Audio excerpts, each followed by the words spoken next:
Computer. Okay जी, अस्सलाम वालेकुम। उम्मीद है आप सब लोग ठीक ठाक होंगे, खैरियत से होंगे। आज है हमारे साथ मिस्टर फ़हीम रज़ा। आपने टेबल कम लगाना है ताकि हमारा कैमरा ना हिले। अच्छा फ़हीम भाई, मैंने ना कुछ मुझे मैसेजेस आ रहे थे लोगों के, स्टूडेंट्स के, फेसबुक के ऊपर भी, व्हाट्सएप के ऊपर भी, और उनकी कुछ क्वेरीज थी, कुछ क्वेश्चंस थे जो कि वो जानना चाह रहे थे ई कॉमर्स और डिजिटल मार्केटिंग के हवाले से। वो हम सवाल सामने खोल लेते हैं और कोशिश करते हैं कि हम मिलके आप लोगों को जवाब दे सकें, आप लोगों को जो क्वेरीज हैं, जो मसले मसाइल हैं, वो हल कर सकें। तो फ़हीम भाई, जो पहला सवाल है वो है, what is the scope of e commerce in Pakistan in 2024? 2024 में ई कॉमर्स का स्कोप क्या होगा? What do you think?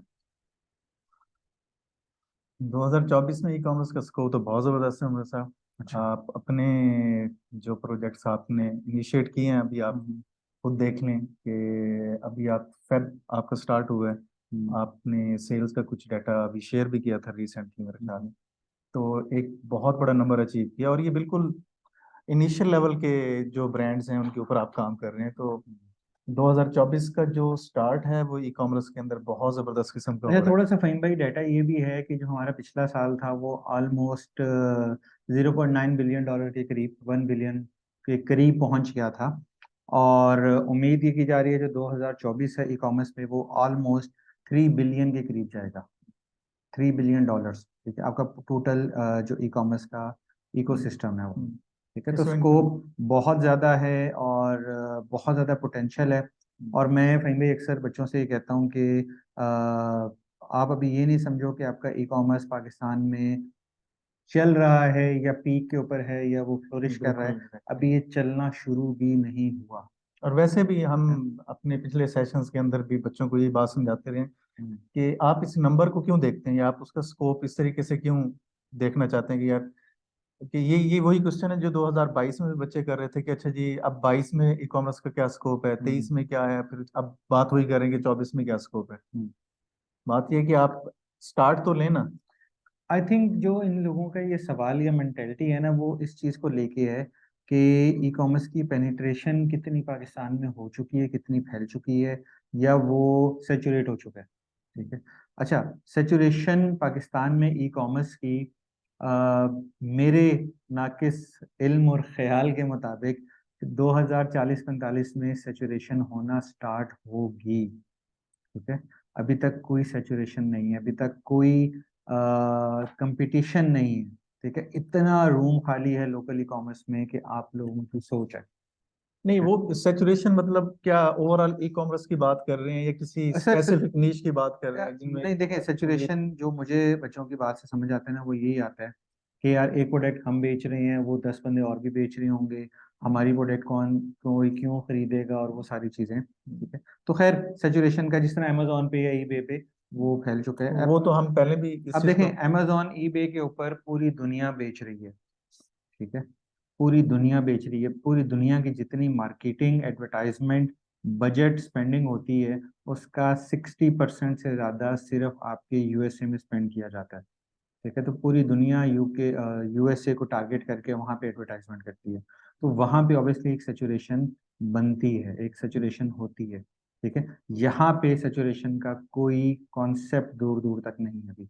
तो ई कॉमर्स का जो आपका स्कोप है पाकिस्तान में 2024 बहुत अच्छा, और एक फास्ट ग्रोइंग ई कॉमर्स कह सकते हैं। और इंशाल्लाह ये 2024 के एंड पे पाकिस्तान का जो ई कॉमर्स होगा वो fastest growing E commerce in the world बनेगा। जहाँ तक मैं उन चीज़ों को देख रहा हूँ, जो ग्रोथ परसेंटेज देख रहा हूँ, स्टार्टिंग 2024 से जो स्टार्ट हुआ, तो एक बहुत एक्सट्रीम लेवल का ग्रोथ परसेंटेज थी। फरवरी बहुत अच्छा गया, आगे मार्च आ रहा है, मार्च में आपका रमज़ान है। रमज़ान ई कॉमर्स के लिए पाकिस्तान में सबसे बड़ा इवेंट होता है। ठीक है। तो बहुत ही ज़्यादा अच्छा स्कोप है उन चीज़ों का। अच्छा जी, नेक्स्ट क्वेश्चन है फ़हीम भाई, how to earn money from e commerce? How to earn money from e commerce? देखिए, इनकम स्ट्रीम्स जो है ना वो तो काफी सारी इसमें है। मुख्तलिफ तरीके से आप ई कॉमर्स से अर्न कर सकते हैं अगर पैसा हम्म। कमाना है तो। हम्म। देखिए, उसमें जो मेरा ख्याल ये है कि जो लोग अभी सीख रहे हैं और नए आ रहे हैं, हम्म। हमारे स्टूडेंट्स हैं या वो कहीं से भी सीख के आ रहे हैं, हम्म। तो वो फोकस कर सकते हैं कि वो ड्रॉपशिप मॉडल के ऊपर चले जाएं, हमारे पास भी काफ़ी सारे प्रोडक्ट अवेलेबल हैं। और बहुत सारे ऐसे पोर्टल्स प्लेटफॉर्म्स हैं जहाँ से वो प्रोडक्ट्स लेकर उसको एज अ ड्रॉप शिपर वो बेच सकते हैं, उससे पैसा कमा सकते हैं। और अगर वो भी नहीं कर सकते तो बड़ा सिंपल सा इस वक्त तो यहाँ पे जो इन्फ्लुएंसर मार्केटिंग है वो बहुत ज्यादा हो रही है। तो आप कोई टिकटॉकर बन जाएं या कुछ अच्छा, दो फेसबुक रास्ते, के ऊपर हाँ कोई लाइव बेसिकली शाइव कर लें। देखिए आपको ना स्पेसिफिकली अपने आप को, अपनी सलाहियतों को, अपनी इन्वेस्टमेंट को, तमाम चीज़ों को माइंड में रख के ना एक डिसीजन लेना होगा कि आपको ई कॉमर्स में या प्रोडक्ट सेलर बनना है, या आपको प्रोडक्ट मैन्युफैक्चरर बनना है, वेंडर या प्रोवाइडर बनना है, या आपको सर्विस प्रोवाइडर बनना है। ये तीन ऑप्शन है आपके पास। या तो आप मार्केट से चीज़ उठाओ, उसको बेचो, पैसे कमाओ। दूसरी ऑप्शन ये है कि मार्केट में जो चीज़ें बिक रही हैं वो चीज़ें खुद से बनाना शुरू करो, खुद भी बेचो और बाकी लोगों को भी दो कि यार आप भी बेचो इसको, सर्विस प्रोडक्ट प्रोवाइडर बन जाओ, वेंडर बन जाओ। तीसरा है कि आप सर्विस प्रोवाइडर बन जाओ कि यार मुझे स्किल आता है वेबसाइट बनाने का, तो मैं 10 लोगों को रीच करता हूँ, अच्छा आपको ई कॉमर्स बिजनेस स्टार्ट करना है, मैं आपको वेबसाइट बना के देता हूँ। आपको अपनी प्रोडक्ट को सेल करना है, मैं आपकी प्रोडक्ट की फोटोग्राफी करके देता हूँ, मैं आपको कंटेंट लिख के देता हूँ, मैं आपको वीडियोस बना के देता हूँ। हमारे यहाँ पे लाहौर में एक जानने वाले हैं, उन्होंने एक छोटे से कमरे से फोटोग्राफी का अपना वो शुरू किया, और उन्होंने टारगेट फहीम भाई ये किया कि मुझे सिर्फ ई कॉमर्स के जो लोग हैं उनको टारगेट करना है और ई कॉमर्स की प्रोडक्ट फोटोग्राफी करनी है। ठीक है, ये अपनी नीश में पाकिस्तान में पहला फोटोग्राफर बहुत है और ई कॉमर्स के बहुत वो करते हैं, बट वो सारे मिक्स एंड मैच है। इन्होंने बोला मुझे सिर्फ ई कॉमर्स की फोटोग्राफी करनी है। ठीक है, और माशाल्लाह अभी उन्होंने जहाँ पे जो कमरा था वो पूरा घर केनाल का था, वो रेंट पे ले लिया, उसके साथ वाले 4 घर और ले लिए। ठीक है, और ऑलमोस्ट वो पाकिस्तान के 80% ब्रांड को इस टाइम सर्व कर रहे हैं, और ये सारे का सारा 6 महीने के अंदर अंदर हुआ। उन्हें अपने आप को मार्केट ही किया कि मैं ई कॉमर्स की प्रोडक्ट फोटोग्राफी और कंटेंट क्रिएट करके आपको दूंगा। अब पाकिस्तान के जितने बड़े इन्फ्लुएंसर्स ब्लॉगर्स हैं वो सारे उनके साथ अटैच हैं। ये जाके अपना जो उनका क्लाइंट है उससे प्रोडक्ट लेते हैं, उसकी शूट भी करते हैं, उसकी वीडियोस भी बनाते हैं, उसकी रील्स भी बनाते हैं, और उसको आगे बेचते भी हैं। ठीक है। सो मतलब ये है कि सर्विसेज सेक्टर में भी बहुत पैसा है, आप उससे कमा सकते हैं। और अच्छा, हमारे यहाँ एक बड़ी चीज तो ये है, क्या बना। जी जी, बोलते हैं, वीडियो रुक गई है, आपकी आवाज़ जा रही है, आप बोलते रहे। एक तो हमारे यहाँ ये है कि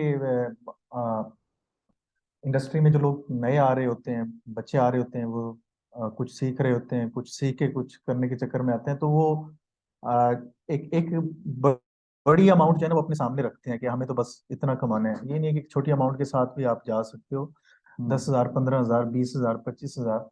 और उसके लिए कोई जरूरी नहीं है कि आप बड़े बड़े ब्रांड्स को जो है आप उनको टच करें, जरूरी नहीं है। यहाँ पे छोटा छोटा इन्वेस्टर जो कि काम करना चाहता है 50,000 के साथ, 1 लाख के साथ, बट उसको सर्विसेज चाहिए, तो आप उसको 2,000, 3,000 पे में चार्ज करके एक सर्विस दे दो।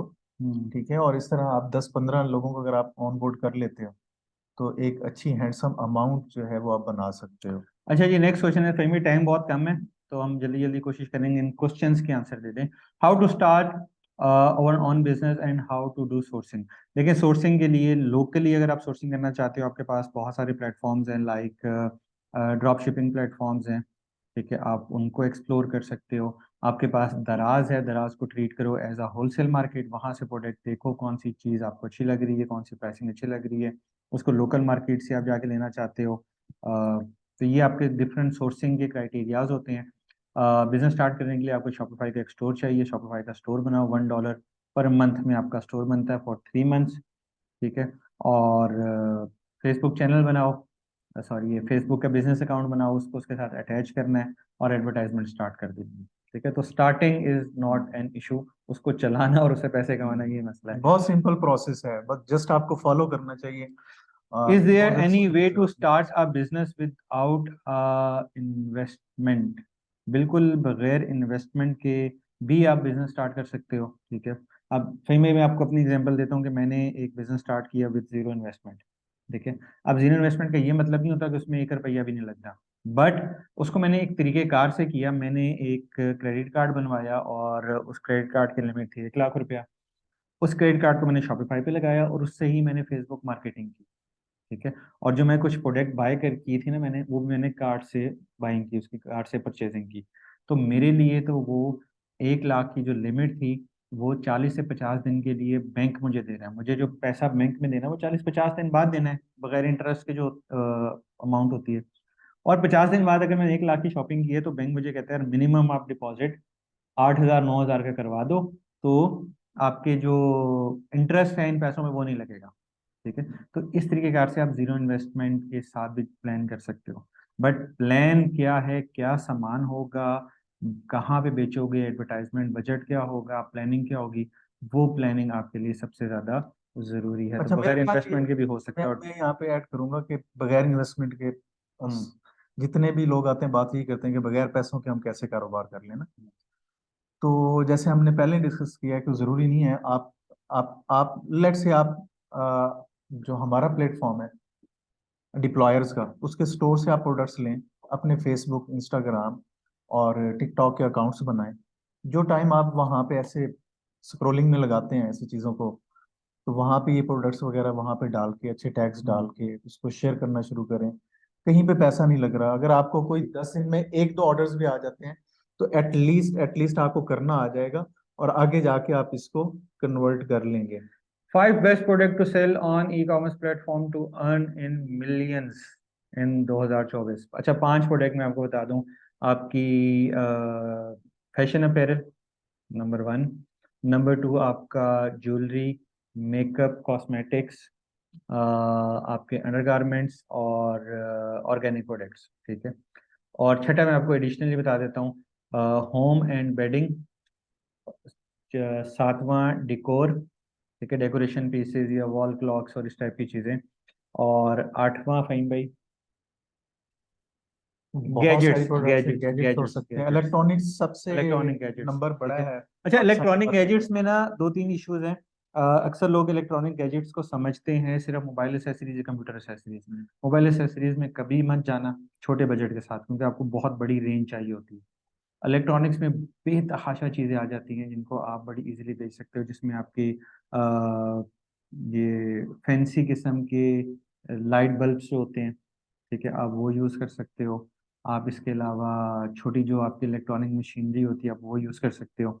ये शेवर ट्रिमर टाइप चीज़ें, ये अब वही बहुत ज़्यादा बिक। 5 बेस्ट प्रोडक्ट्स के अलावा अगर आप एक ऐसी प्रोडक्ट कर लें जो कि जिसमें कोई पेन पॉइंट हो, किसी के लिए कोई प्रॉब्लम यार, अभी सॉल्व कर रहे अभी हो, हमारे तो पास वो फराज नसीर आया हुआ था। उससे मिलियन कमा सकते हैं आप। पिछले 1 महीने में तकरीबन 3 मिलियन के सिर्फ थर्मल बेचे हैं उसने। सिर्फ इनर, ये जो पहनने इनर, वाला अंदर अंदर सर्दियों में जो सर्दियों में। थर्मल पहनते हैं ना, इनर, ठीक है, वो उसमें बेचे हैं। अच्छा, उसकी ठीक एक है। बड़ी जबरदस्त चीज जो मुझे समझ में आई है कि जिसकी वजह से शायद इसने इतनी अच्छा उसने बेच लिया है, हम्म, कि वो थर्मल ऐसा है कि अगर आप बाहर निकल रहे हैं तो ठंड है, तो उसका टेम्परेचर वो अंदर से गर्म कर रहा है, बॉडी टेम्परेचर के हिसाब से हम्म। उसको कर रहे हैं। अब आप अंदर कमरे में आए हैं, घर में अंदर आ गए हैं, तो जो रूम का टेम्परेचर है उसके हिसाब से उसने उसको जो अब आपको गर्मी नहीं लग रही, अब टेम्परेचर उसका आपको नाम जो होना चाहिए एआई थर्मल। हाँ, वो एक्चुअली नायलॉन प्रॉब्लम और इस सॉल्व टाइप किया की ना, कोई चीजें। ना कोई उसका पॉइंट है जिसकी वजह से वो प्रोडक्ट इतनी काम What कर is the रहा importance of basket size in e-commerce store? E-commerce basket size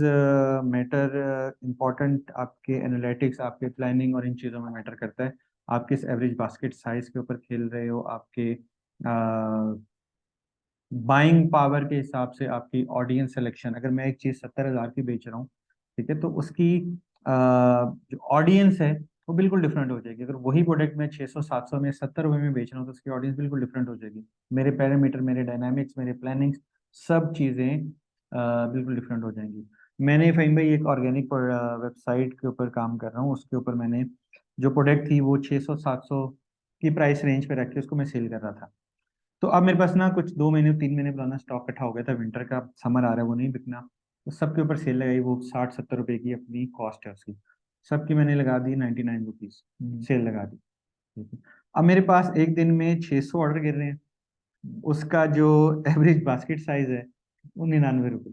ठीक है। तो उसके हिसाब से उसकी वैल्यू बहुत हो रही है। अब मेरे ऑपरेशंस बढ़ गए, कॉल सेंटर बढ़ गया, पिक पैक बढ़ गया, उनकी टाइमिंग बढ़ गई। जो पहले 3 घंटे में 30-40 ऑर्डर पैक करता था, अब उसको 300-400 ऑर्डर पैक करने पड़ रहे हैं। तो आपके एक एक चीज के लिए में वो चीज़ें इम्पेक्ट करती हैं हाँ, और वो आपकी देखे ना, प्राइसिंग और वो सारी चीज़ें। आपने अपना स्टॉक जो है ना वो उसको होल्ड नहीं किया, हाँ। वरना अगले साल के लिए उसे, और ऑर्गेनिक प्रोडक्ट में ये भी हम्म। इशू है कि उनको सस्टेन रखना एक बहुत बड़ा इशू है, अच्छा, तो सबसे बहुत अच्छी हाँ, सबसे स्ट्रेटेजी। इम्पोर्टेंट चीज, how to reduce non delivered parcel return ratio. तो सवाल बेसिकली ये है कि जो आपका इस टाइम मार्केट में रिटर्न रेशियो इतना बढ़ रहा है उसको कैसे कंट्रोल करें।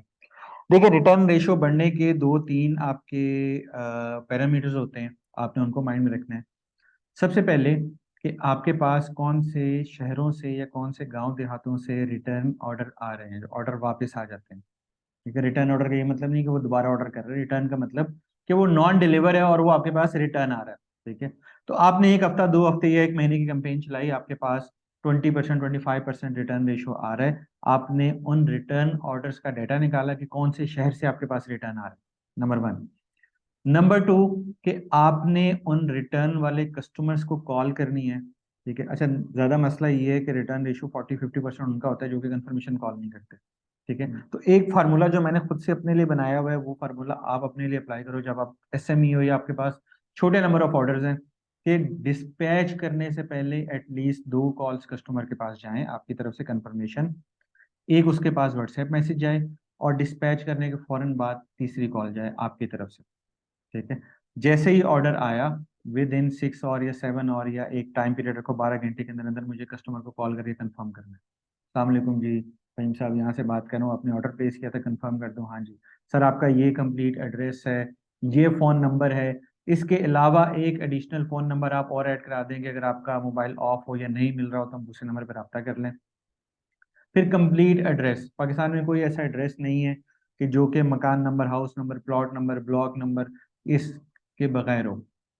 ठीक है, कंप्लीट एड्रेस, सर घर का नाम नंबर क्या है, गली कौन सी है, मोहल्ला कौन सा है, फिर घर के करीब कोई स्कूल, मस्जिद, मंदिर, कोई मशहूर जगह।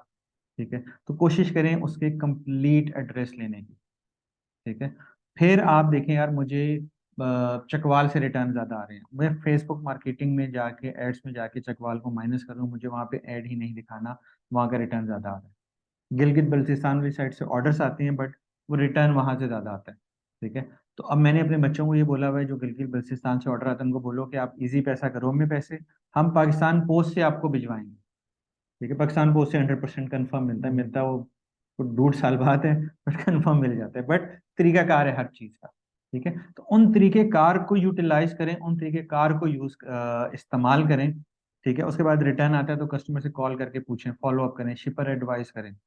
ठीक है, अब एक पार्सल आज रिटर्न हुआ, अगले 3 दिन तक वो आपके इंतजार में होगा कि आप उसको दोबारा से अटेम्प्ट करवाना चाहते हो या नहीं, वो आपके कोरियर पोर्टल पे होता है।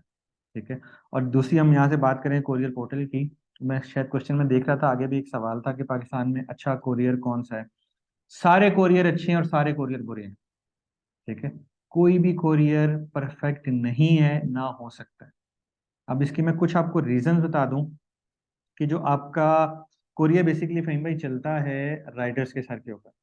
ठीक है, अब राइडर कम्युनिटी को थोड़ा सा आप समझो यार, वो राइटर अपने सर पे चलते हैं। बहुत ज्यादा पढ़े लिखे लोग नहीं है, बहुत ज्यादा वो टेक्नोलॉजी वाले नहीं है, वो बेचारे आ, घर से बाहर निकल कर रोड्स के ऊपर काम करने वाले लोग हैं, तो उनकी मेंटल लेवल या उनकी फिर अप्रोच क्या उनको होगी। उजरत भी उतनी नहीं मिलती, तो वो हाँ, अपनी कहानी भी ठीक लाजमी है, करेंगे उसमें। फिर जिसको रिटर्न का मसला है या वो राइडर को नहीं समझ सकता ना, तो आपने काम करना है, बाइक निकालना है, और आप जिस भी शहर में हो 4 से 5 घंटे नॉन स्टॉप बाइक चलाओ।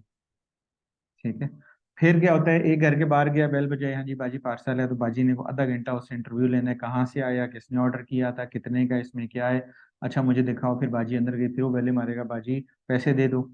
ठीक है, तो ये सिचुएशन जो कि हम नॉर्मली देखते हैं या करते हैं।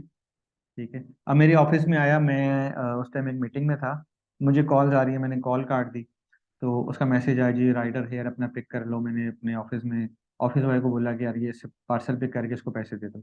4,000 के 5,000 का था, उसके पास उस टाइम पैसे थे नहीं, उसने उसको आधा घंटा बिठाई रखा, पार्सल लेके उसने दराज में रख दिया।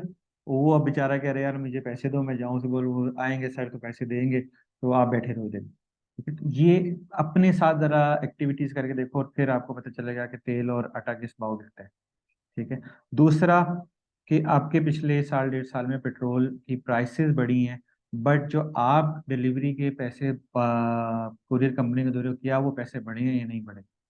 ठीक है, तो क्या उस राइडर की सैलरी बढ़ी है या नहीं बढ़ी? तो ये सारे सर्कमस्टांसेस हैं, ठीक है, जिनके बेस के ऊपर आपकी ये राइडर या आपकी कुरियर कंपनी पाकिस्तान में परफॉर्म कर रही है, चल रही है। मेरे ख्याल से कि वो अपनी मैक्सिमम कैपेसिटी में इस टाइम काम कर रहे हैं सारे लोग। कोई भी कंपनी या कोई भी कोरियर ये सोच के कोरियर नहीं खोलता कि यार आज मुझे इतने लोगों के पार्सल रिटर्न करने हैं। पार्सल रिटर्न करने में उनका लॉस भी है, ठीक है। वो पार्सल जो वापस आता है आपके पास, वो फ्री ऑफ कॉस्ट आता है, एक साइड के पैसे चार्ज होते हैं। फिर उनके पास जो कोरियर उन्होंने पैसे लेने हैं आपके कोरियर के, वो पैसे 6-7 दिन के लिए उनके पास होल्ड होते हैं, वो पैसे भी नहीं आ रहे, ठीक है। राइडर को रिटर्न के पैसे अलग से मिलते हैं, और जो डिलीवर ऑर्डर है उसका कमीशन अलग से मिलता है, तो राइडर का अपना कमीशन भी मारा जाता है। तो ये बहुत सारे सर्कमस्टांसेस हैं। तो कोई भी कोरियर कंपनी ये सोच के नहीं खोलती कि यार मुझे लॉस करना है, मुझे नुकसान करना है, मुझे लोगों के ऑर्डर डिलीवर नहीं करने बड़ा मजा आएगा तो फ्री आएगी मुझे। वो यही चाहते हैं कि मेरी डिलीवरी रेशो ज़्यादा से ज़्यादा अच्छा हो, मेरा राइडर ज़्यादा से ज़्यादा अच्छा हो, बट ओवरऑल जो हालात है ना, वो कभी कभी लोगों के लिए सूटेबल नहीं होते। तो खैर, coming back to delivery parcel, के आपने अपने पार्सल का खुद से ख्याल करना है। सारे कोरियर्स ऑलमोस्ट एक जैसे हैं, क्योंकि जो राइडर कम्युनिटी है हर जगह वो एक जैसी है। टेक्नोलॉजी में टीसीएस भी बहुत अच्छा बिल्ड हो गया, ट्रैक्स भी बहुत अच्छा बिल्ड हो गया, कॉल कोरियर भी बहुत अच्छा बिल्ड हो गया। इससे ज़्यादा और क्या टेक्नोलॉजी में लेके आए? वो ड्रोन से भी डिलीवरी शुरू हो गई हैं इस्लामाबाद में, फूड पांडा ने भी शुरू कर दी। इससे ज़्यादा एडवांसमेंट और क्या आएगी? मेरा ख्याल है ठीक है, ऑपरेशन एंड पे तो आप छोड़ें, ठीक है। अगर तो इसको आपने इसकी अपने, रेशियो को हाँ, सही करना है अपने एंड से शुरू करते हैं। अपने अभी एंड पे फहीम भाई, मेरा जो मैं पिछले 6 महीने से अपनी एक वेबसाइट के ऊपर लगा हूँ, और मेरा टारगेट ये है कि मेरा रिटर्न रेशो 1% पे ऊपर आ जाए। अच्छा, रिटर्न रेशो आपका जो मार्केट ट्रेंड है इस टाइम, वो 15 से 18% रिटर्न एक काबिल बर्दाश्त रिटर्न है, ठीक है। तो इतना return ratio on average Pakistan की मार्केट के अंदर है। अगर आपका 20% या 25% है, तो वो उसमें बहुत हद तक आपकी कोताही है, आपकी नाअहली है। अब मैंने क्या किया, मेरे पास जहाँ जहाँ से रिटर्न आ रहे थे, मैंने उन शहरों को, गांव देहातों में अपना ऐड दिखाना छोड़ दिया। सिर्फ बड़े शहरों में दिखा रहा हूँ ऐड। फिर कस्टमर कॉल, मेरी 3 कॉल्स मैंने करनी है, डिस्पैच से पहले 3 कॉल्स नहीं उठाता तो उसका ऑर्डर डिस्पैच हम नहीं करते। एड्रेस अगर किसी का गलत है, ठीक है, अगर उसको अपने घर का एड्रेस वेबसाइट पे जाके लिखना नहीं आ रहा, तो वो मेरा कस्टमर नहीं है, मैं उसका ऑर्डर स्ट्रेट अवे कैंसिल कर देता हूँ, ठीक है। फिर बहुत सारे लोग हैं वो उर्दू में टाइप करते हैं, यार वो मेरे कस्टमर्स नहीं है, ठीक है। अच्छा, एक बहुत बड़ा फैक्टर जो मैंने नोट किया है ना, अपना ये देख लेना। हाँ इसमें, तो ये ऑपरेशनल चीजें छोड़ दें, हम्म। मेरा ख्याल है कि जो सबसे बड़ा फैक्टर मुझे नजर आया ना, वो है प्रोडक्ट की क्वालिटी। अच्छा, एक मतलब आपकी फजूल प्रोडक्ट चली गई ना, उस बंदे ने आपकी वेबसाइट के ऊपर हजारों फेक ऑर्डर मारने हैं, और आपकी तबीयत साफ होनी होनी है, ये सर, कंफर्म बात। ये भी तो फैक्टर ये हो एक सकता फैक्टर है। है, मेन फैक्टर देखिए, जो मुझे समझ हम में आया। हम उस फैक्टर को डिस्कस के अपने माइंड में नहीं लेके आते जिसके हमें कंफर्म या वो सारी ऑथेंटिक चीजें नहीं है, ठीक है। तो आप अपने वेबसाइट के लिए 2-3 काम करना शुरू करो। पहला काम आप ये करो कि आपके पास जो ऑर्डर आता है, आप उसका एड्रेस एक दफा पढ़ लो। आपको समझ में आ जाएगा कि यार इस बंदे की तालीम या वो सारी चीजें कैसी हैं। एक ह्यूमन एरर लिखने में हो सकता है, बट वो उसके एड्रेस में अगर स्पेलिंग मिस्टेक्स हैं या वो एड्रेस का फॉर्मेट नहीं सही। अब फैसलाबाद की जो नॉर्मली एड्रेस आते हैं ना, वो लिखा होता है हाउस नंबर 31 फैसलाबाद। कोई स्ट्रीट नंबर नहीं, कोई कोई गली टाउन नहीं। मोहल्ला टाउन, सत्याना रोड डी चौक कुछ भी नहीं, ठीक है। बस सिंपल लिखा हुआ है जी हाउस नंबर ये फैसलाबाद, और ये ठीक है। फैसलाबाद है, अगर आप साउथ और पंजाब इधर सिंध में कहीं अंदर चले जाएं तो फिर तो मेरे सबसे ज्यादा है ही नहीं। अच्छा, मेरे सबसे ज्यादा रिटर्न है फैसलाबाद से, और मैं अभी फैसलाबाद में 2-3 महीने हो गए डिस्पैचिंग करना बंद कर दिया। बंद कर दिया। फैसलाबाद का ऑर्डर आता है, एड्रेस अगर 100% कंप्लीट है तो कॉल करते हैं, नहीं तो उसको कैंसिल कर देते हैं। मेरा अभी जो कैंसिलेशन रेट है इस टाइम, भाई मैं वो तकरीबन कोई 19% के करीब है इस टाइम मौजूदा हालात में। और जो मेरा रिटर्न है वो 4 से 5% तक आ चुका है, ठीक है। अब मेरा रिटर्न कम, मैं कोशिश करूँ रिटर्न कम करूँ, उसके बाद मैं कैंसिलेशन को भी थोड़ा थोड़ा कंट्रोल करना शुरू करूँ। कैंसिलेशन मेरे लिए ज़्यादा नुकसानदेह नहीं है, रिटर्न मेरे लिए ज़्यादा नुकसानदेह बिल्कुल है। सही। मेरे पास लिमिटेड इन्वेंट्री है, वो मैंने एक कस्टमर को भिजवा दी, सोल्ड आउट होगी, दूसरा कस्टमर, पोटेंशियल कस्टमर नहीं बाय कर सकता उसको, ठीक है। अब वो रिटर्न आ गई तो मुझे दोबारा उसके लिए मार्केटिंग करनी पड़ेगी। फिर मैं एक प्रोडक्ट के लिए ऐड चलाऊंगा, इंतजार करूंगा वो बिके तो मैं जाके अपना ऐड बंद करूं। मेरे साथ लास्ट टाइम ऐसा हुआ, 5-6 प्रोडक्ट थी, मैंने उसका ऐड चलाया और फिर मैं भूल गया, कुछ 6 दिन बाद जाके मैंने उस साइट को बंद किया, और उस पे कोई 12-13 हज़ार रुपया वो सोल्ड आउट प्रोडक्ट जीरो के ऊपर पैसे लगी जा रहे हैं, वहां पे कस्टमर जा रहे हैं, प्रोडक्ट सोल्ड आउट है। तो ये बहुत ठीक है। जबरदस्त स्ट्रेटेजी आपने बता दी है मेरे ख्याल ठीक में है। ऑडियंस को, तो कि भाई कैंसिलेशन के ऊपर जरा फोकस करो। कैंसिलेशन आपके भले हो जाए, उस पे कम नुकसान है, हाँ, रिटर्न पे ज्यादा रिटर्न के नुकसान ऊपर है। ज्यादा है। ठीक है। Top three three top most most strategies. strategies to boost brand growth. Brand growth is a separate thing. Product selling is a separate thing. ठीक है। अगर आप स्ट्रेटजीज की बात करते हो ब्रांड ग्रोथ की, तो सबसे पहले अगर आपने अपने ब्रांड को बिल्ड करना है तो आपको फिर ब्रांड ग्रोथ की तरफ जाना पड़ेगा। अगर मैं एक वेबसाइट बना रहा हूँ, ठीक है, मैं नहीं चाहता कि यार मैं इसको ब्रांड बनाऊं, लोग इसको याद रखें, ये एक नीश के ऊपर एक ब्रांड बन जाए। ठीक है। मेरी छोटी सी इन्वेंट्री है, मैं चाहता हूँ मैं सिर्फ इसको बेचूं और उसके बाद कहानी खत्म। ठीक है। अगर मुझे ब्रांड बिल्डिंग पे जाना है तो एटलीस्ट मेरे पास प्रोडक्शन अपनी हो, अपनी ब्रांडेड चीजें हो जिसको मैं बेच रहा हूँ। Number one. Number two, influencer marketing. Number one, influencer marketing. ठीक है। मैं डिफरेंट सेलिब्रिटीज को लेके आऊँ, मैं डिफरेंट टिकटॉकर्स को पैसे दूँ, उनसे शॉर्ट आउट बनवाऊँ, वो मेरी ब्रांड बिल्डिंग में ग्रोथ मिलती है वहां से। नंबर दो, मैं reach, post engagement, page likes और इंस्टाग्राम फॉलोअर्स, इनके ऊपर पैसा लगाऊं, ताकि वो लोगों को दिखे यार इनका पेज इतना बड़ा है और वो हब सब जगह दिख रहा है। ठीक है। तो ज्यादा दिखने वाली चीज ऑटोमेटिकली ब्रांड बन जाती है। नंबर तीन, कि मैं रिटर्निंग कस्टमर्स के ऊपर फोकस करूँ। यहाँ पे रिटर्निंग कस्टमर मतलब है कि रीऑर्डरिंग के ऊपर। रीऑर्डरिंग में तब फोकस करूंगा जब मेरी क्वालिटी अच्छी होगी। तो मुझे यहाँ पे क्वालिटी के ऊपर फोकस करना है ब्रांड बनाने के लिए। नंबर दो, मुझे उसकी मार्केटिंग बजट चाहिए, मुझे यूट्यूब ऐड चाहिए, मुझे फेसबुक ऐड चाहिए, मुझे इन्फ्लुएंसर्स वीडियोस चाहिए। ठीक है। मुझे सेलिब्रिटी फेस चाहिए अपने ब्रांड के लिए। तो ये ब्रांड बिल्डिंग स्ट्रेटजीज होती हैं। इंपॉर्टेंट फैक्टर सही। दैट हेल्प टू ब्रांड, हाँ, ब्रांड आइडेंटिटी बनाने के लिए भी आपको वो ये चीजें सारी करनी चीजें पड़ती करनी हैं। पड़ेगी। अच्छा, कुछ मैंने ये फेसबुक पे मैसेजेस आए थे। ये एक हैं अपने भाई आकिब रफीक, ये मुझे दुबई में मिले थे। माशाल्लाह ये बैंक में जॉब भी कर रहा है वहाँ पे, और बड़ा अच्छा अपना ई कॉमर्स का वो कर रहा है। Product hunting criteria. Product hunting criteria बहुत सिंपल सी चीज़ है। अगर आप पाकिस्तान के लिए कर रहे हो, क्या चीज़ पाकिस्तान में बिकती है, वही आपकी प्रोडक्ट हंटिंग क्राइटेरिया। क्या चीज़ नहीं बिकती, मुझे ये नहीं लेना, क्या चीज़ बिकती है, मुझे ये लेना है। Number one. नंबर टू, मैं किस ऑडियंस को रीच आउट करने जा रहा हूँ, वो डिपेंड करता है मेरे पास बजट कितना है। लेट्स सपोज मेरे पास 50,000 का बजट है। अब मैं 30-30 हज़ार की प्रोडक्ट हंटिंग या सोर्सिंग नहीं कर सकता, मुझे जाना है 100, 150, 200 वाली चीज़ के ऊपर। ठीक है। फिर मेरी लोकल जो एवरेज बास्केट साइज है नॉर्मली वो 1500, 1800। ठीक है। 1200 से स्टार्ट होती है और 1500, 1800 तक जाती है। ये नॉन अपैरल की बात कर रहा हूँ। ठीक है। अपैरल की डिफरेंट होती है, नॉन अपैरल वाली चीज़ें। ठीक है। तो मैं उसके हिसाब से अपनी प्रोडक्ट हंटिंग या प्रोडक्ट सोर्सिंग कर रहा हूँ। सबसे इंपॉर्टेंट फैक्टर क्या है प्रोडक्ट हंटिंग या सोर्सिंग के लिए, कि आपकी लिंक्स, आपके ग्रिप, आपके ताल्लुकात किस इंडस्ट्री में, किस सेक्टर में है, आप सबसे पहले उनको यूटिलाइज करो। कि मेरे चाचे का पुत्र है, वो उसके मामे की फैक्ट्री है, ठीक है, वो लेदर बनाता है। तो यार मेरे लिए सोर्सिंग, सप्लाई चेन, वो एक लिंक बना, मुझे वहां से चीजें उठानी है और उसको बेचना है। ठीक है। या मैं लोकल मार्केट्स में जा रहा हूँ, मैं वहां से हंटिंग कर रहा हूँ, या जिस प्रोडक्ट की मुझे नॉलेज है। ठीक है। अब फाइन भाई मुझे कपड़े की ज्यादा नॉलेज है। ठीक है। तो मुझे उस कपड़े के बेचने की साइंस भी समझ आ गई है, मुझे कपड़ा देख के आइडिया हो जाता है कि ये किस क्वालिटी का कपड़ा है, इसके फैब्रिक्स क्या होंगे, और इसकी प्राइस रेंज, इसकी सेलिंग रेंज, इसकी कॉस्टिंग, एम्ब्रॉयडरी देख के आइडिया हो जाता है कि इसकी कॉस्टिंग कितनी होगी। ठीक है। तो मेरे लिए कपड़ों की सोर्सिंग करना ज्यादा आसान है।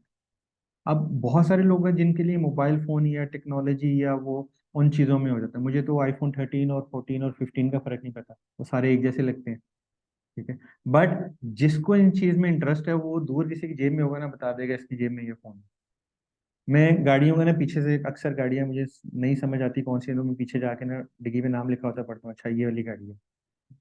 अब जिसको इंटरेस्ट है ना, वो रोड पे चलते हुए बता देगा यार ये इस मॉडल की है। वो नंबर प्लेट का नंबर देख के बताते हैं, अच्छा ये अर्ली 2012 में रजिस्टर्ड हुई है, या मिड में हुई है, या लेट हुई है। तो ये आपके इंटरेस्ट की बात है। अपने इंटरेस्ट, जो आप चीजों में इंटरेस्ट है, सबसे पहले वो आपकी होनी चाहिए, प्रोडक्ट नीश वो होनी चाहिए, ठीक है, जिसकी आपको नॉलेज है, जो आप समझते हो कि यार अगर मुझे एक प्रोडक्ट की नॉलेज होगी ना तो मुझे उसके बेचने का आइडिया भी आ जाएगा। ठीक है, अब जैसे मैं कपड़े की बात करता हूँ कि यार मुझे कपड़े को कैसा डिजाइन करना है, आर्ट वर्क क्या होंगे, कलर स्कीम क्या होनी चाहिए, कैप्शन क्या होनी चाहिए, मैं उसको इस हिसाब से बेच लूंगा। अगर मुझे गाड़ियों में इंटरेस्ट है ना तो मुझे ये आइडिया होगा यार लोग किस तरह के ऐड देखना पसंद करेंगे गाड़ियों के या पार्ट्स में या इन सब चीजों में। ठीक है, तो अपने इंटरेस्ट को सबसे पहले आप लाइन के ऊपर लेके आओ, और उसके बाद फिर आप उसकी प्रोडक्ट कहाँ से मिलती है, क्या चीज मिलेगी, ये R&D करनी पड़ती है आपको। सो इट्स मीन कि ये जो हंटिंग क्राइटेरिया है जो हम्म। इनके भी जहन में होगा, और बाकी भी जो हमारे स्टूडेंट्स हैं या ऑडियंस है जो हमेशा फोकस करती है इस पॉइंट के ऊपर कि जी कोई क्राइटेरिया बताएं, कोई हंटिंग का क्राइटेरिया यार बताएं, कोई प्रो विनिंग प्रोडक्ट हम निकालें। मेरा ख्याल है कि उसमें जो उसका सिंपल आंसर है ना वो ये है कि आप प्रोडक्ट एक्सपर्ट बन जाएं।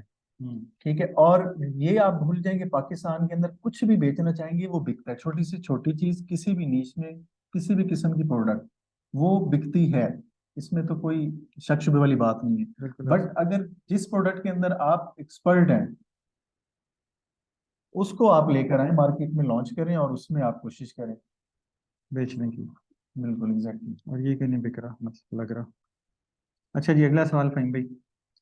अगला सवाल जनाब ये कह रहे हैं, how to set a budget for sourcing ads, marketing and other expenses. अच्छा, आपको ना अपने ऐड चलाने से पहले एक मीडिया प्लान बनाना है। वो मेरे मेरे फेसबुक के ऊपर ना लिखा हुआ है। ये एक रिज्यूम, ये हमारी वीडियो बंद हो जाती है। अच्छा, हमारे मेरे ना फेसबुक के ऊपर जाके आप लोगों को एक फेसबुक मार्केटिंग का एक मिलेगा वीडियो। ठीक है, फेसबुक एडवांस मार्केटिंग ऐसे कुछ नाम से वो है। ठीक है, और उसके अंदर दूसरी तीसरी वीडियो है जो कि आपके मीडिया प्लान की। ठीक है, तो आप अगर वो एक दफ़ा वीडियो देख लो ना तो आपको बहुत बेहतर आइडिया हो जाएगा कि आपका मीडिया प्लान कैसे बनाना है। खैर थोड़ा सा आपको यहाँ पे भी आइडिया मैं दे देता हूँ कि आपने जिस टाइम अपनी एडवर्टाइजमेंट स्टार्ट करनी है, ऐड चलानी है, तो उससे पहले आपको एक अदद मीडिया प्लान बनाना पड़ेगा। मीडिया प्लान क्या होता है, मेरे पास टोटल इन्वेंट्री कितनी है, मेरा फ्लैश आउट रेट क्या है, मेरी कॉस्ट कितनी आएगी, मार्केटिंग स्पेंड कितना आएगा। तो उसके हिसाब से ही आपका पूरे का पूरा स्ट्रक्चर बनता है। और वहाँ पे मैंने पूरे 1.5-2 घंटे की डिटेल वीडियो, उसको आप देख लो तो आपको बहुत अच्छे से चीज़ों का आइडिया हो जाएगा। बिल्कुल, मेरा ख्याल है कि इनको सबसे पहले जो है ना वो प्रोजेक्शन शीट के ऊपर काम करना चाहिए, जी। जिसमें वो देखें कि उनके पास टोटल कैपिटल कितना है। हम्म। किसी प्रोडक्ट को बनाने में या उसको लॉन्च करने में जितना भी बजट है उनके पास, उसके हिसाब से एक शीट बनाएं हम्म। जिसके अंदर ये अपने सारे एक्सपेंसेस डालें। और फिर जो आपने इनके साथ एक शीट जो शेयर की हुई है हम्म, मीडिया प्लान वाली, जी जी।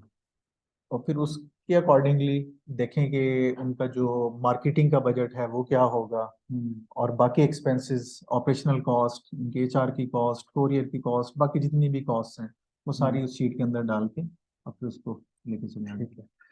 ठीक है, where to find the best creatives.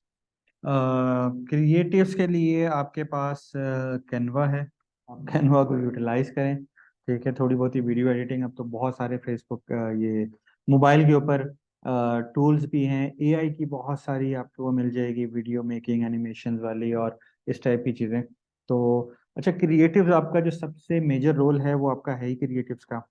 आप क्या प्रोडक्ट बेच रहे हो, उसकी हुक उसी क्रिएटिव से आप लोगों ने क्रिएट करनी होती है। ठीक है, तो हाउ टू फाइंड बेस्ट, आप जो आप जिस कैटेगरी में, जिस प्राइस रेंज में, जिस ऑडियंस में बेच रहे हो, आप वो मीडिया लाइब्रेरी से जाके दूसरे लोगों को ऐड देखो, इंस्पिरेशंस लो, आप डिफरेंट वेबसाइट्स जाके विजिट करो। ठीक है, आप उनके एडवर्टाइजमेंट्स जाके देखो। ठीक है, आप अली एक्सप्रेस जाके एक्सप्लोर करो, आप अलीबाबा के ऊपर जाओ, अमेजोन के ऊपर जाओ, ईबे के ऊपर जाओ, वहाँ पे जाकर उन प्रोडक्ट को सर्च करो। अब भाई मैं कुछ डिफरेंट प्रोडक्ट्स बनाता हूँ तो मेरे इंडियन बहुत सारी वेबसाइट्स हैं। ठीक है, जिस टाइम वो बच्चा पार्टी में मैं काम कर रहा था और उनकी वो सारी ऑपरेशनल चीज़ें वो रेडी कर रहा था, तो मैं एक इंडियन वेबसाइट है, उसका नाम है फर्स्ट स्टेप। ठीक है, बहुत अमेजिंग वेबसाइट है वो। ठीक है, तो मैंने उसको इंस्पिरेशन रखा उनके जैसे क्रिएटिव्स रखने की, उनकी जैसी वेबसाइट बनाने की, उनकी जैसी प्रोडक्ट रेंज बनाने की। ठीक है, तो उस इस तरह से आपके बहुत सारी चीजें तो मतलब जो ठीक है, आपको आइडिया होता है, चीजें काम में आती किसी हैं। प्लेटफॉर्म से आपको क्रिएटिव मिल जाएंगे, बट हम्म। बेस्ट सजेशन ये है उमर साहब की तरफ से, मेरी तरफ से भी, कि आप रिसर्च करें, ब्रेनस्टॉर्मिंग करें और क्रिएटिव्स के लिए अपनी एक सेंस डेवलप करें। हम्म। तब आप एक अच्छे क्रिएटिव्स जो है ना वो क्रिएट भी कर सकते हैं, और कहीं से अगर आपको सोर्स भी करने पड़ते हैं तो आप कर सकते हैं। आपके पास सेंस का होना जरूरी है, तो पहले सेंस डेवलप करने की कोशिश करें उसमें। अच्छा जी, currently we are working mainly with tax courier for some areas PostEx but their result is not satisfactory. सबसे पहली ताहिर चीज, जोया साहब ये क्वेश्चन कर रहे हैं। मोहम्मद ताहिर जोया। अच्छा, ये इधर पीसी वाले इवेंट में भी आए हाँ हुए थे। ये अच्छा हाँ, पुराने। पुराने पापी हैं। हम्म, अच्छा ताहिर भाई, पहली चीज कि आप किसी एक कुरियर पे डिपेंडेंट नहीं करो। ठीक है, आप टीसीएस के ऊपर भी अकाउंट खुलवाओ, आप लेपर्ड के ऊपर भी जाओ, आप ट्रैक्स के ऊपर भी जाओ, और आप कॉल कुरियर के ऊपर भी जाओ। ठीक है, फिर आप इनकी परफॉर्मेंस मैयर, अगर आपको ट्रैक्स एक जगह पे अच्छा चल रहा है तो शायद दूसरी जगह पे अच्छा ना चले, या एक जगह अच्छा नहीं चल रहा तो शायद दूसरी जगह अच्छा चल रहा है। ठीक है, तो कौन से शहरों में आपको ट्रैक से बेहतर सर्विस मिल रही है। ठीक है, अब एक चीज अपने दिमाग से निकाल दो या उसको अप्लाई करना शुरू कर दो कि आप अब कुरियर से रेट्स के ऊपर नहीं लड़ो, आप उनसे सर्विस के ऊपर बात करो। यार हमें रेट्स भले आप जैसे मर्जी दो, बट हमें सर्विस दो, हमें अच्छी सर्विस के ऊपर बात करो हमारे साथ। हाँ। और इनका ठीक है। एक जो क्वेश्चन है ना, हम्म। जो मैं समझने की कोशिश कर रहा हूँ, मेनली कोरियर कंपनीज तो जैसी हैं सो हैं, आप कहीं पे सेटिस्फाइड हैं किसी कंपनी का, किसी के साथ नहीं है। बट वो कह रहे हैं कि almost 80% customer demanding allow to open parcel. Hmm. ठीक है, और ये लेपर्ड वाले, टीसीएस वाले वो अलाउ नहीं करते कि आप पार्सल ना खोलो। हम्म। तो यहाँ पे एक मेरे ख्याल का डिस्कशन है कि आप क्यों नहीं अलाउ करते। ठीक है। एक तो आपके एंड पे है, दूसरा हम्म। फिर कोरियर एंड पे है कि कोरियर एंड क्यों नहीं अप्लाई करता। बट मैंने देखा है कि कोरियर कंपनी अलाउ करती है कि जी आप खोल सकते हैं कस्टमर को। तो आप क्यों ये चीज सोच रहे हैं कि अब कस्टमर ना खोले, क्या आप ऐसी प्रोडक्ट भेज रहे हैं? मेरे नहीं ख्याल है कि ये एक फैक्टर है, नहीं नहीं क्योंकि फहीम भाई। अपने एंड पे इसको देखना हाँ पड़ेगा। देखिए फहीम भाई, इसमें ना जो सबसे इम्पोर्टेंट चीज़ है कि कस्टमर को आपके ऊपर ट्रस्ट नहीं है, तभी वो कह रहे हैं मैं प्रोडक्ट आपकी खोल के देखूंगा। ठीक है, अब कस्टमर का ट्रस्ट डेवलप कैसे करना है, हम्म। Number one. यार मैं खुद डरता हूँ ऑनलाइन शॉपिंग करने से, कि यार मैं मोबाइल फ़ोन मंगवाऊंगा तो अंदर से इंड निकल के आएगी। ठीक है, मैं खुद इस चीज़ से डरता हूँ। तो मैं ऑनलाइन शॉपिंग करता सिर्फ उस वेबसाइट पे से हूँ जिसका मुझे ट्रस्ट हो जाता है कि अगर मेरे साथ कुछ भी होगा तो ये मुझे 100% रिटर्न देंगे। मैंने लास्ट एक वो शर्ट मंगवाई थी, मंतो। मंटो से। मंटो है कि मंतो है? मंटो। मंतो है शायद। तो वो बड़ी रंग बिरंगी और फैंसी सी थी, वो मैंने ऐड देख के और उस ऐड के हुक में फंस के ऑर्डर कर दी। तो बड़ी वो जिस टाइम आई तो उसका साइज, मुझे ना बहुत, मैं वीक कमजोर सा हूँ ना, स्मार्ट सा हूँ, तो हम्म। उसका साइज मुझे पूरा नहीं आया। मैंने उनके जस्ट फेसबुक पे जाके एक मैसेज किया कि I want to replace this shirt blah blah blah, और अपनी पूरी ना वो रोना गाना लिखे हैं, गरीब हूँ, कमेटी डाल के पैसे डाले थे शर्ट खरीदने के लिए और पूरी नहीं आई ब्ला ब्ला। तो उन्होंने आगे से मुझे रिप्लाई किया, अभी मैं स्क्रीन शेयर नहीं कर सकता, खैर उसका स्क्रीनशॉट मैं कभी डाल दूंगा। तो उन्होंने सर मुझे रिप्लाई किया कि sir we don't need your explanations, hmm. If you want to return then it will be done 100%। ठीक है, आपको मतलब कोई एक्सप्लेनेशन देने की जरूरत नहीं है। इस पूरी स्ट्रेटेजी को कहते हैं नो क्वेश्चन आस्क रिटर्न। हम्म। अगर आपने रिटर्न करना है, फिर उन्होंने सवाल पूछा कि आपको सेम साइज, सेम प्रोडक्ट दूसरे साइज में चाहिए, कोई और प्रोडक्ट चाहिए सेम प्राइस में, या आपको पैसे रिफंड चाहिए। ठीक है, तो मैंने उनको बोला मैं गरीब आदमी हूँ, मुझे पैसे रिफंड दे दो।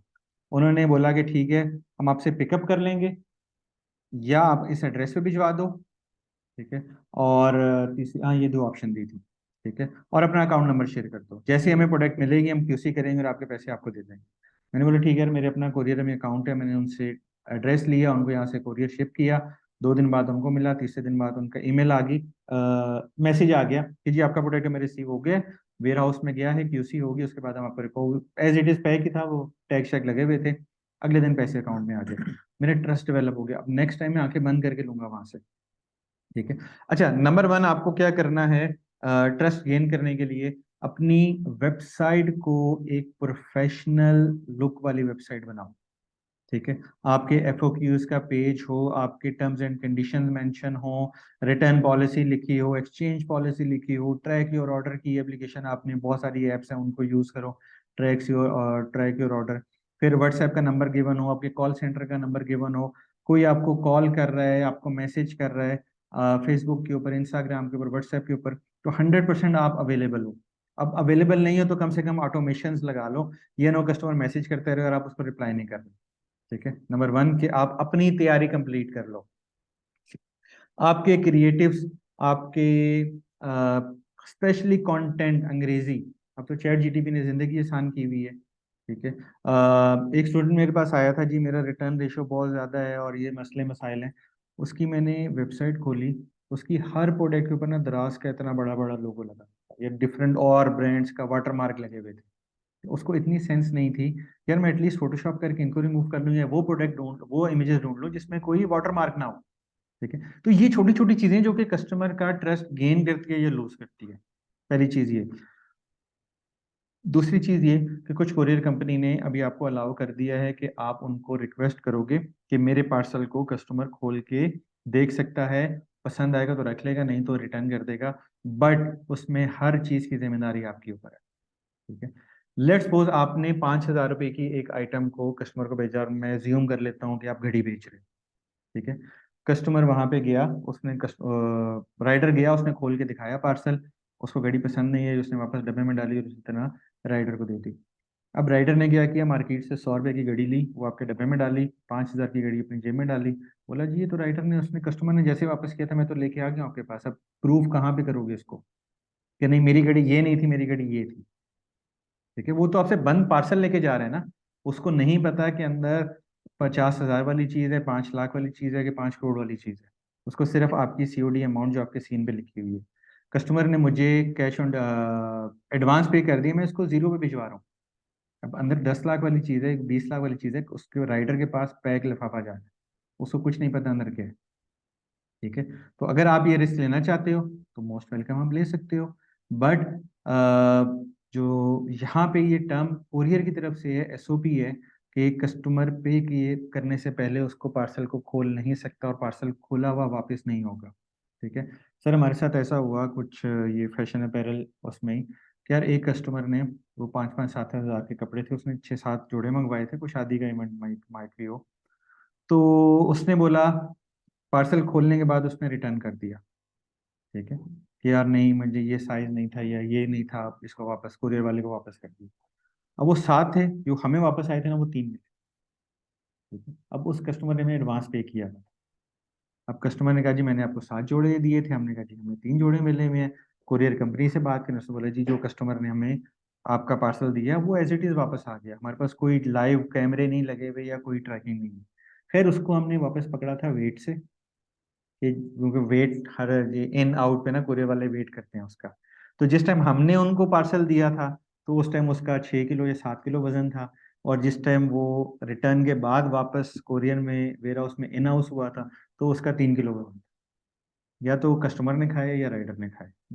ठीक है, कस्टमर अल्लाह रसूल की कस्में उठा रहा है और सेम राइडर उठा रहा है, आप किसकी बात मानोगे। ठीक है, अल्टीमेटली क्या हुआ कि वो सारा नुकसान कंपनी को उठाना पड़ा। कंपनी ने उस कस्टमर को दोबारा से वही जो मिसिंग जोड़े थे वो दोबारा से भिजवाए। ठीक है, तो बहुत मेसी काम है, तो आप अपनी जिंदगी को इतनी मुश्किलात में मत लेके आओ, जिंदगी को आसान और स्मूथ और वो रखो। जवाद सुमरो, ये मेरा सेम बहुत क्वेश्चन है। बहुत पुराना स्टूडेंट है और बहुत अच्छा बच्चा है ये, अल्लाह इसको तरक्कियां अता फरमाए। प्रोडक्ट हंटिंग, वही जवाब सुमरो, आपके पास किस चीज़ की अवेलेबिलिटी है, आप किस चीज़ को इजीली बाय कर सकते हो, प्रोडक्शन कर सकते हो, उसकी सप्लाई चेन है आपके पास। जस्ट उस एक प्रोडक्ट को या एक कैटेगरी को, एक नीश को उठाओ, वेबसाइट पे लगाओ और बेचना शुरू कर दो। How to start business without physical buy product. Physical product. ठीक है, आप फिजिकल प्रोडक्ट बाय करना, मैं अक्सर ये करता हूँ, मैंने अभी अपनी वेबसाइट पे 2-3 चीज़ें अपलोड की हैं, फिजिकली मेरे पास नहीं है, मैंने वेबसाइट पे लगा दी, उसका ऐड चला दिया, 3-4 दिन तक जो उस पे ऐड चलेगा वो मेरा पैसा तो ज़ाया हो रहा है, बट मुझे रिस्पॉन्स मिल रहा है कि क्या मुझे इस कैटेगरी इस प्रोडक्ट में जाना चाहिए नहीं जाना चाहिए। अब मैंने 3 प्रोडक्ट लॉन्च की, मैंने 3 एड सेट बनाए, 2000 पर डे सबका बजट रखा, और टोटल मैंने ये डिसाइड किया कि मैं 5 दिन तक इसका रिस्पॉन्स देखूंगा। तो 5, पहले आप कर लो 2000 मल्टीप्लाई बाय 3 प्रोडक्ट, तो 6000 per day, multiply by 5, 6 multiply by 5 कितना हुआ, 30। 30,000 रुपये मैं डिलिबरेटली अपना ज़ाया कर रहा हूँ, सिर्फ ये जानने के लिए कि क्या ये 3 प्रोडक्ट्स चलेंगी या नहीं चलेंगी। अगर मेरे पास इन 5 दिनों में एक नंबर ऑफ ऑर्डर्स आ जाते हैं और मुझे थोड़ा सा आइडिया हो जाता है कि हाँ यार कस्टमर रिस्पॉन्स है, ये चीज़ें ले रहे हैं, फिर मैं इसकी फिजिकल इन्वेंट्री जमा करूंगा और फिर इसको मैं बेचूंगा, और फिर उस टाइम में प्राइसिंग में ये 3,000 रुपया ऐड करके इसको भी रिकवर करूंगा। मुर्तज़ा नदीम साहब पूछ रहे हैं, अस्सलाम वालेकुम। वालेकुम सलाम, क्या मुझे ट्रेंडिंग प्रोडक्ट की तरफ जाना चाहिए और न्यू प्रोडक्ट फाइंड करके उस पर टेस्टिंग करनी चाहिए? फेसबुक स्ट्रेटेजी क्या होनी चाहिए? सर सबसे पहले अपनी ऐप डिवाइस को देख लो, अगर वो बस जाने वाली है। चेक कर लो एक दफ़ा वो किधर है। अच्छा जी, ट्रेंडिंग प्रोडक्ट, सबसे पहली चीज सवाल ये होता है कि यार आपकी ट्रेंडिंग प्रोडक्ट है क्या? What is trending product? Local e commerce में और इंटरनेशनल ई कॉमर्स में सबसे बड़ा जो फर्क और सबसे मजे का फर्क पता है फहीम भाई क्या है? कि इंटरनेशनल अगर कोई अमेजोन ईबे के ऊपर कोई प्रोडक्ट बेच रहा है ना, तो वो आपको कभी भी अपनी प्रोडक्ट नहीं बताएगा कि मैं क्या बेच रहा हूँ। लोकल में आप रोड पे चलते हुए लोगों को रोक रोक के बताओगे कि मैं ये प्रोडक्ट बेच रहा हूँ, तो भी ये प्रोडक्ट बेच। एक ही प्रोडक्ट को अगर 10 लोग बेचना शुरू कर देंगे, वो ऑटोमेटिकली ट्रेंडिंग प्रोडक्ट बनेगा। ठीक है, मैंने मोरिंगा बेचना शुरू किया था उस टाइम, ऑनलाइन मोरिंगा, मुझे मैंने 2-3 हफ्ते सर्च किया, कोई बेचने वाला नजर नहीं आया। जो उस टाइम में शायद कोई ऐड ना चल रहा हो या कोई वेबसाइट ना हो, शायद फेसबुक पेज पे या ग्रुप पे चल रहे हो। तो मैंने बेचना शुरू किया, मैंने अपने बहुत सारे स्टूडेंट्स को बताया, बहुत सारे लोगों को बताया, यार आप भी मोरिंगा बेचो, यहाँ से मिलता है, ऐसे पैकिंग बनती है, ये सारी चीज़ें होती हैं, इतना इसमें कमीशन है, इतना मार्जिन है, और वो सारी चीज़ें। तो मेरे ख्याल से मेरे अपने को 50-60 स्टूडेंट्स को मोरिंगा को बेचना शुरू कर दिया। ठीक है, अब वो हॉट आइटम बन गया। अब वो मेरा जितना पहले बिक रहा था ना, वो उससे शायद 10 गुना ज़्यादा बिकना शुरू हो गया। लोगों को अवेयरनेस होगी, लोगों को पता चलना शुरू हो गया। अब शायद मेरा ऐड देख के किसी दूसरे का प्रोडक्ट बाय करे, या उस दूसरे का ऐड देख के मेरा प्रोडक्ट बाय हो जाए। ठीक है, बट एक अवेयरनेस होगी। ठीक है, तो पाकिस्तान में अभी जो हम ऊपर क्वेश्चन पढ़े हैं ना प्रोडक्ट हंटिंग और सोर्सिंग के वाले से, ये इन सब की जो मुझे फीलिंग आई है ना, ये वो अमेजोन और ईबे वाली ट्रेनिंग लेके या उनके ऊपर काम करने वाले वो लोग हैं। पाकिस्तान में आपकी प्रोडक्ट हंटिंग का कोई क्राइटेरिया नहीं है। आपको जो इजीली प्रोडक्ट मिलती है, आपको जो इजीली सप्लाई चेन मिलती है, आपको जो इजीली मार्केट की एक्सेस है, प्रोडक्ट की एक्सेस है, आप उन प्रोडक्ट के ऊपर काम करना शुरू कर दो। ठीक है, बहुत सिंपल। किसी का चाचा मामा ताया जूते बेचता है, तो आप उनसे जूते उठाओ और उन जूतों को बेचना शुरू कर दो। कोई लकड़ी का काम करता है, कोई पत्थर का काम करता है, वो पिंक सॉल्ट वाले आइटम है, और इस टाइप की बहुत सारी चीजें, बहुत सारी वैरायटीज। फेसबुक स्ट्रेटेजी बहुत सिंपल होनी चाहिए, पैसा लगाओ, ऐड चलाओ, कन्वर्जन लगाओ, और ऐड चलाओ और बेचो। ई कॉमर्स इंडस्ट्री तो ग्रो कर रही है, क्या ही अच्छा है अगर सब मिलके एक बेस्ट कोरियर कंपनी लॉन्च करते हैं। ओके, करते हैं अभी, फहीम कोरियर कंपनी के नाम से डिप्लॉयर्स कोरियर खोल लेते हैं हम लोग। बिल्कुल ऐसे। Can local e commerce strategies नहीं बी हम अप्लाई तो इन खोल लेते हैं कंट्रीज? राइडर। तो यही हमारे स्टूडेंट्स होंगे जो ये सवालात कर रहे हैं, ये वो मसले मसाइल फिर यही सॉल्व करेंगे। अच्छा, can local e commerce strategies can be applied to other countries? बिल्कुल, आपकी देखें, आपकी जो नॉर्म्स है ना, वो हर जगह सेम है। अब ये सवाल का मतलब ये है कि यार मुझे पाकिस्तान में गाड़ी चलानी आती है, कि मैं बाहर जाके भी गाड़ी चला सकता हूँ? ठीक है, तो ड्राइविंग की norms, brake, race, clutch, gear, वो सारी चीजें वही हैं। ठीक है, आपको बस अपनी स्ट्रेटेजी वहां के हिसाब से सेट करनी है, डेट सेट। ठीक है, आपने वहां की ऑडियंस को समझना है कि यार यहाँ पे लोगों का बाइंग बिहेवियर क्या है। ठीक है, जैसे मैंने आपको पाकिस्तान में लोगों का ऑनलाइन बाइंग बिहेवियर बता दिया, कपड़े और बड़े मोबाइल इलेक्ट्रॉनिक्स को निकाल के, उनकी जो बाइंग पावर है वो 1200 से 1800 के बीच में। तो आप कुछ भी अपनी प्रोडक्ट 1200 से 1800 के बीच में लॉन्च करो, वो बिकना शुरू हो जाएगी बगैर किसी एक्स्ट्रा एफर्ट के। एक्स्ट्रा एफर्ट से मुराद है यार मैं उसके वीडियोस नहीं बनवा रहा, मैं कोई बहुत ज़्यादा उसके ऊपर और शाहरुख खान को नहीं मैंने ऐड किया जी, चल मुझे शॉर्ट आउट बना के दिया और इस टाइप की चीज़ें बगैर किसी एफर्ट के। ठीक है, थोड़ी सी इसमें एफर्ट आप दिखाओगे तो आपकी 1200 की जो चीज़ 10 बिक रही है वो 20 बिकना शुरू हो जाएगी। ठीक है, अभी मैंने अपनी एक वेबसाइट का स्टैट दिखाया था पिछले सेशन में कि यार मैंने एक साल में इतना बेचा, एक महीने में इतना बेचा और ये सारी चीज़ें। तो वो मुझे कॉल करके, मुझे नहीं, वो मेरे साथ एक बंदा होता है अहमद, उसको कॉल करके कहता है कि यार ये ना इतनी इनकी जो सेल है ना वो मुझे फेक लग रही है, ये तो सिर्फ इमेजेस के ऊपर ऐड चला। उसने मेरी वो वेबसाइट पे जाके, पेज फेसबुक पेज पे जाके ऐड लाइब्रेरी से देखा कि ये तो सिर्फ इमेजेस के ऊपर एडवर्टाइजमेंट हो रही है। ठीक है, ये तो वीडियो पे तो ऐड चल ही नहीं रहा।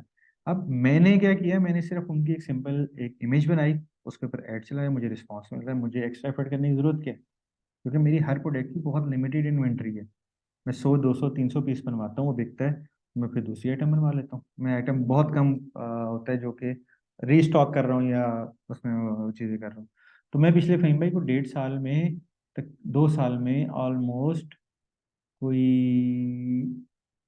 160 और कुछ 600 से ज़्यादा प्रोडक्ट लॉन्च कर चुका हूँ। ठीक है, अभी इस टाइम मेरी वेबसाइट पे कुछ 40 50 प्रोडक्ट है। तो नहीं ठीक है, वो हाँ, एक अच्छा फैक्टर है, वीडियो आपकी अच्छा परफॉर्म करती है, रिजल्ट अच्छे हाँ, देती है, नो डाउट। देखो मेरे पास इमेज परफॉर्म कर रहे हैं तो मैं फिर क्यों एक्स्ट्रा एफर्ट एग्जैक्टली, करूँ? टेस्टिंग इसी को कहते हैं कि आप स्टैटिक इमेजेस भी लगाओ, आप वीडियोस सब इस तरह के क्रिएटिव यूज करके टेस्टिंग करें, जहाँ पे आपको अच्छे रिजल्ट्स मिलते हैं, आप उसके साथ आगे जाएं।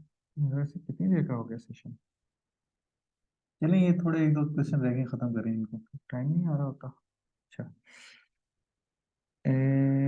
टेस्टिंग कैसे की जाए everyone प्रोडक्ट की? talk about interest finding, but when I found हाँ, the ads interest in all brands using।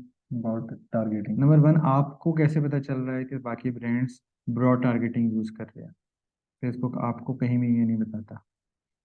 So when the big SMM talk about strategies meant to अच्छा, सबसे पहली चीज़, आपके जो सवाल है ना उसमें थोड़ी सी वो चीज़ें डिफरेंट हैं, बट इसको आसान अल्फाज में और आसान जवाब आपके लिए ये है कि टारगेटिंग एक आप सोचते हो कि यार ये इस प्रोडक्ट की टारगेटिंग हो सकती है, एक ऐड उसके ऊपर चलाओ।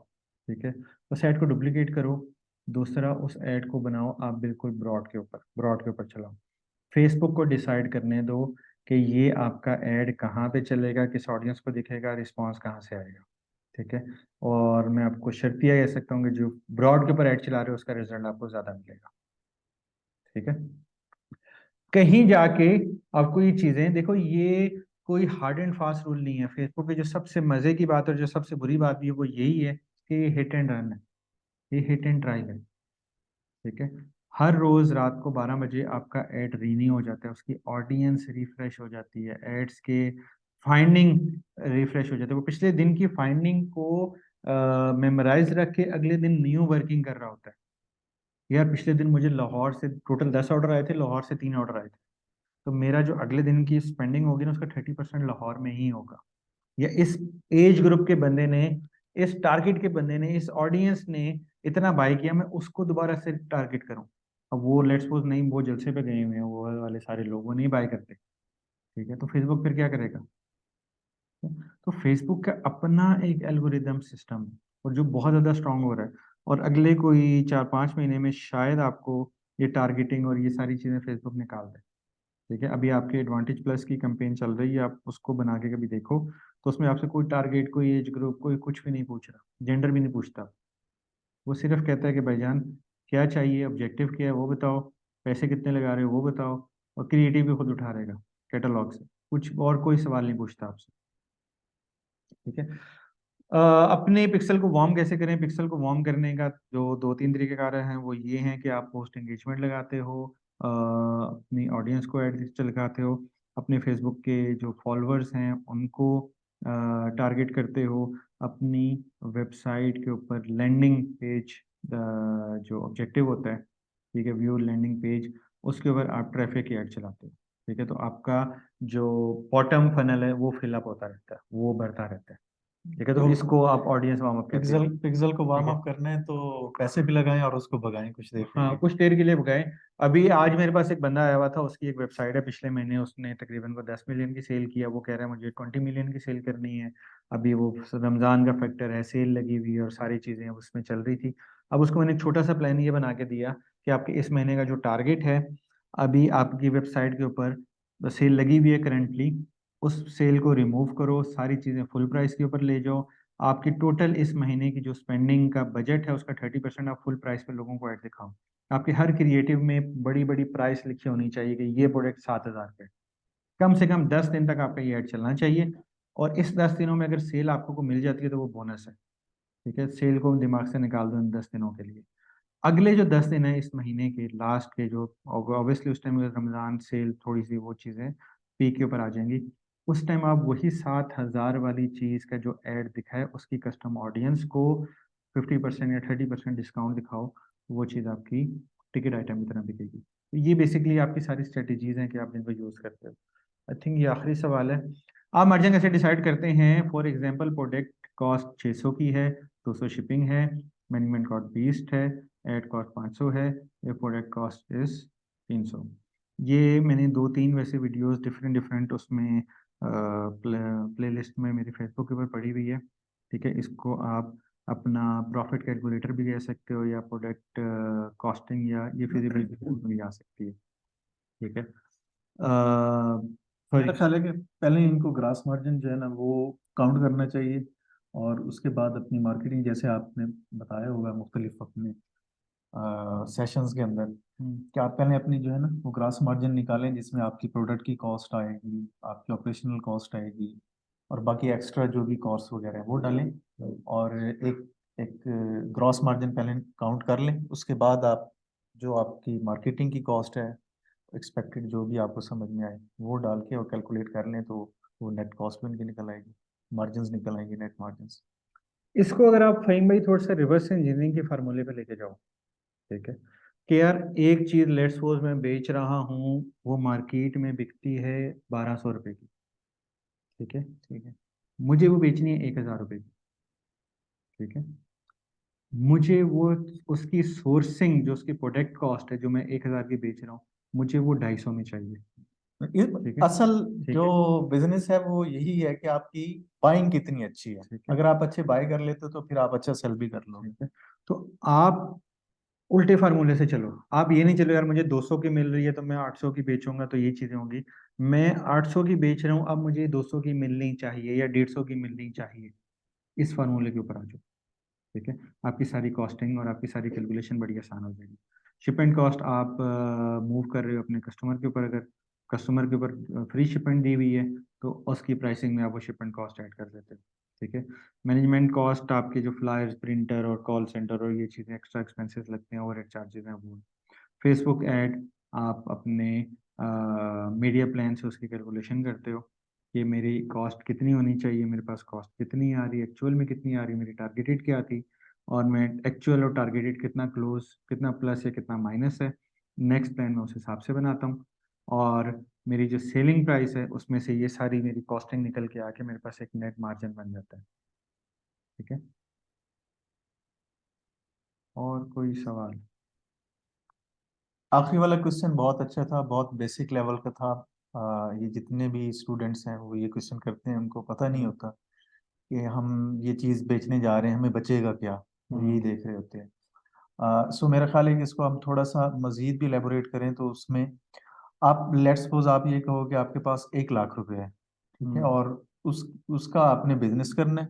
हम्म, बिजनेस मॉडल कोई भी है, आप अपनी प्रोडक्ट लॉन्च कर रहे हो, आप ड्रॉप शिप कर रहे हो, ठीक है, तो उसमें वो कैलकुलेशन कि 1 लाख में आप आपकी ऑपरेशनल कॉस्ट क्या होगी, प्रोडक्ट की कॉस्ट क्या होगी, बचेगा क्या एट द एंड।